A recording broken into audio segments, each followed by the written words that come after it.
સોનાની વાત કરી લઈએ તો સોનામાં રેકોર્ડ પર રેકોર્ડ બની રહ્યા છે. નવા રેકોર્ડ સ્તરે પહોંચવાનો રેકોર્ડ એક સોનો બનાવી રહ્યો છે. તો સતત 3 દિવસથી સોનાની અંદર રેકોર્ડ સ્તરે પર કામકાજ થતું જોવા મળી રહ્યું છે. અત્યારની વાત કરીએ તો કોમેક્સ ઉપર 3,772ની ઉપર કામકાજ થઈ રહ્યું છે અને સ્થાનિક બજારમાં જે નવા ઉપલા સ્તર બન્યા ત્યાંથી હલકું દબાણ આવતું જોવા મળી રહ્યું છે. અત્યારે ફ્લેટ ટુ નેગેટિવ કામકાજ 1,13,720 ઉપર સોનાની અંદર કારોબાર થતો જોવા મળી રહ્યો છે. ઇટીએફના રોકાણ પણ વધી રહ્યા છે. ઇટીએફનું હોલ્ડિંગ 3 વર્ષના ઉપલા સ્તરે પહોંચ્યું છે અને સેફ હેવન ડિમાન્ડ પણ વધવાને કારણે સપોર્ટ મળી રહ્યો છે. ભાવિકજી, સોનાને તમે કઈ રીતે જોઈ રહ્યા છો? જે રીતે અહીંયા સતત 3 દિવસથી આપણે નવા ઉપલા સ્તર અહીંયા આગળથી બનતા જોઈ રહ્યા છે. સોનાની રેલી સતત આગળ વધતી આપણે જોઈ છે. શું હજી આ રેલી આગળ જઈ શકે કે અહીંયા થોડો વિરામ લઈ શકે?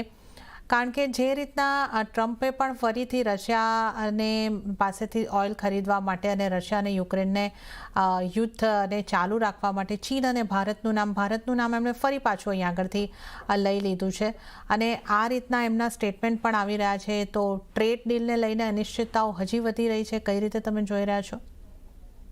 આઈ થિંક સોનાને આપણે જોઈએ તો આઈ થિંક સોનાનો જે પણ રેઝિસ્ટન્સ છે ઇઝીલી પાર કરી રહ્યું છે અને કોઈ કોન્સોલિડેશન નથી જોયું. પહેલા આપણે જોયું હતું કે $3100 જે બ્રેક કર્યું હતું તે $3100 થી $3500 સુધીની એક વન વે રેલી જોવા મળી હતી. $3500 થી પછી 3300 નો જે લેવલ છે એમાં આપણે એક સાઇડવેઝ મૂવમેન્ટ, એક કોન્સોલિડેશન જોવા મળ્યું હતું. 3500 થી 3730 સુધીનું લેવલ જે આપણે જોઈ રહ્યા છે એના પછી આપણે જોઈ રહ્યા છીએ કે કોઈ જ કોન્સોલિડેશન છે નહીં. ઓવરઓલ મને લાગે છે કે અહીંયાથી પણ આઈ થિંક તેજી જે છે કન્ટિન્યુ રહી શકે છે, કારણ કે ખાસ કરીને બહુ મોટી જે ડિમાન્ડ જે છે એ દેખાઈ રહી છે. ખાસ કરીને સેન્ટ્રલ બેંક્સમાં જે વેઇટ કરી રહી છે કે કોઈ પણ કરેક્શન આવે તો બાય કરી શકાય છે. ETF ઇન્ફ્લોઝ આપણે જોયું કે જે થોડુંક લેગાડ હતો, શુક્રવારે 1% વધ્યું છે અને અત્યારના 3 વર્ષના હાઈ ઉપર છે. સેકન્ડ આપણે જોઈએ તો કોઈ ઓલ્ટરનેટિવ ઇન્વેસ્ટમેન્ટ છે નહીં. એ આપણે ગોલ્ડની સામે આપણે જોઈ રહ્યા હતા કે ક્રિપ્ટો કરન્સી હતી એ થોડુંક ફેવરેબલ હતું, પણ છેલ્લા 3 દિવસમાં જોઈએ તો જે બિટકોઇન છે એમાં પણ મોટું કરેક્શન આવી રહ્યું છે. એટલે ધેટ મીન્સ કે જે લોકો ક્રિપ્ટો કરન્સીમાં હતા એમાંથી નીકળીને એ લોકો અત્યારના ગોલ્ડ તરફ જઈ રહ્યા છે. યુએસની પણ ઇકોનોમી જોઈએ તો અત્યારના શોક છે અને નેક્સ્ટ યર ફેડનો જે ચેરમેન છે એમની ગાદી ખાલી થશે એટલે પછી પણ કોણ આવી રહ્યું છે નેક્સ્ટ ફેડ ચેરમેન, જો એ ટ્રમ્પ સાહેબનો રિકમેન્ડેશન વાળું હશે તો આઈ થિંક ફેડની જે ઇન્ડિપેન્ડન્સ છે એ પણ જતી રહી શકે છે. એટલે ઓવરઓલ અત્યારના માર્કેટ ખાલી રેટ કટ ઉપર નહીં પણ આખા સિનારીઓ ઉપર જોઈને ગોલ્ડમાં આપણને તેજી જોવા મળી રહી છે. તો ફંડામેન્ટલ્સમાં હજી પણ બહુ સ્ટ્રોંગ લાગી રહ્યું છે. 3900 નો લેવલ જે છે ટૂંક સમયમાં આવશે, એ આવશે ડેફિનેટલી. હવે ક્વેશ્ચન છે કે ક્યારે આવી શકે છે અને ઘણા બધા બ્રોકિંગ હાઉસ છે એ લોકો તો $4000 સુધીના લેવલ્સ પણ કીધા છે. અને કમ્પેરેટિવલી આઈ થિંક મને લાગે છે કે સોનાની જે તેજી છે હજુ પણ નથી લાગતી કે રોકાઈ શકે, ડિસ્પાઇટ ટેકનિકલી ઘણો ઓવરબોટ જોવા મળી રહી છે. યસ, હું કહીશ કે નવી પોઝિશન અહીંયાથી ના લઈ શકાય, કારણ કે રિસ્ક રિવોર્ડ ફેવરેબલ નથી, બટ ઇન્ટ્રાડે કોઈ પણ કરેક્શન આવે છે તો ડેફિનેટલી બાય કરી શકાય છે અને શોર્ટ હજી પણ એવોઇડ કરવું જોઈએ. આજના દિવસમાં 1,13,500 ની આસપાસ આવે છે તો બાય કરી શકાય છે 1,14,000 ના ટાર્ગેટથી અને 1,13,250 નો સ્ટોપ લોસ રાખી શકાય છે.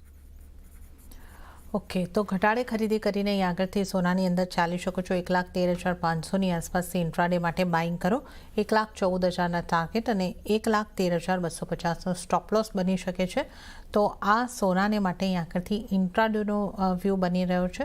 સોનાની ઓવરઓલ તેજીની વાત કરીએ તો તમામ ફંડામેન્ટલ સપોર્ટિવ, સોનાની તેજી આગળ વધી શકે છે. સિલ્વરની વાત કરી લઈએ તો ચાંદીમાં પણ વૈશ્વિક બજારમાં ભાવ $44ને પાર પહોંચ્યા છે અને સ્થાનિક બજારમાં પણ રેકોર્ડ સ્તરોની આસપાસ 1,34,000ને પાર કારોબાર જોવા મળી રહ્યો છે. તો 1,34,965 એટલે લગભગ આપણે હવે 1,35,000ની નજીક ચાંદીની અંદર કારોબાર જોઈ રહ્યા છે. ભાવિકજી, ચાંદીને તમે કઈ રીતે જોઈ રહ્યા છો? ચાંદીએ પણ અત્યાર સુધી ખૂબ સારી મજબૂતી બતાવી દીધી છે. હવે ચાંદીમાં કયા લેવલ્સ તમે જોઈ રહ્યા છો? ચાંદીમાં જોઈએ તો આઈ થિંક $45 નું નેક્સ્ટ લેવલ છે અને જો એ બ્રેક કરે તો 48.50 થી $49 સુધીનું લેવલ પણ જોવા મળી શકે છે.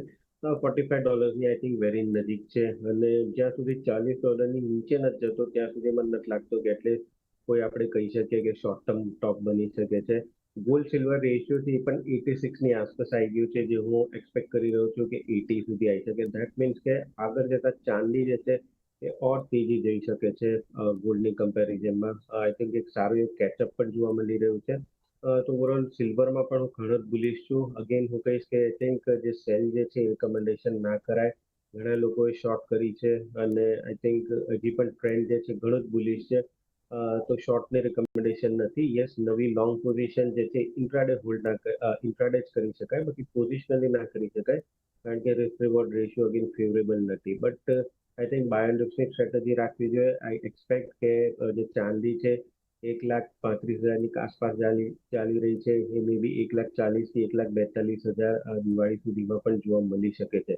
ઓવરઓલ ચાંદીમાં પણ મારો વ્યૂ ઘણો જ પોઝિટિવ છે અને આજના દિવસમાં પણ બાય એન્ડ ડિપ્સની સ્ટ્રેટેજી રાખવી જોઈએ, કારણ કે એક્સપેક્ટેશન હતું કે ફેડનો જે સ્ટેટમેન્ટ આવ્યો હતો પોવેલનો, એ એમને થોડુંક હેઝિટેશન રાખ્યું હતું, કારણ કે એક તરફ એ કહી રહ્યા છે કે ઓફકોર્સ યુએસનું જે લેબર માર્કેટ છે એ વીક છે, બટ સામે સામે ઇન્ફ્લેશન છે એ પણ વધી રહ્યું છે. બટ તે છતાં પણ હજી પણ 2 રેટ કટની એક્સપેક્ટેશન છે માર્કેટે નથી નકારી, અને 2026માં 1 રેટ કટ થઈ શકે છે.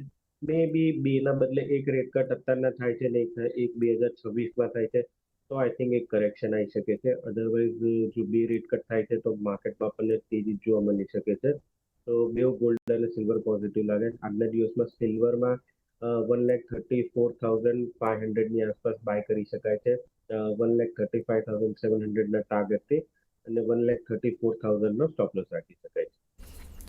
ઓકે, તો સોના ચાંદી બેવમાં ઇન્ટ્રાડેમાં ખરીદી કરીને ચાલવાની સલાહ. ચાંદીની વાત કરીએ તો ઇન્ટ્રાડે માટે 1,34,500ની આસપાસથી ખરીદી કરીને ચાલો. 1,35,700ના ટાર્ગેટ બની શકે છે અને 1,34,000નો સ્ટોપ લોસ તમારે ધ્યાને રાખવાનો રહેશે. અને આ દિવાળીની પણ ભાવિકજી અહીંયા આગળથી ખાસ વાત કરી. ચાંદી 1,40,000, 1,42,000 સુધી આ દિવાળી પર આપણને દેખાઈ શકે છે. તો સોના ચાંદી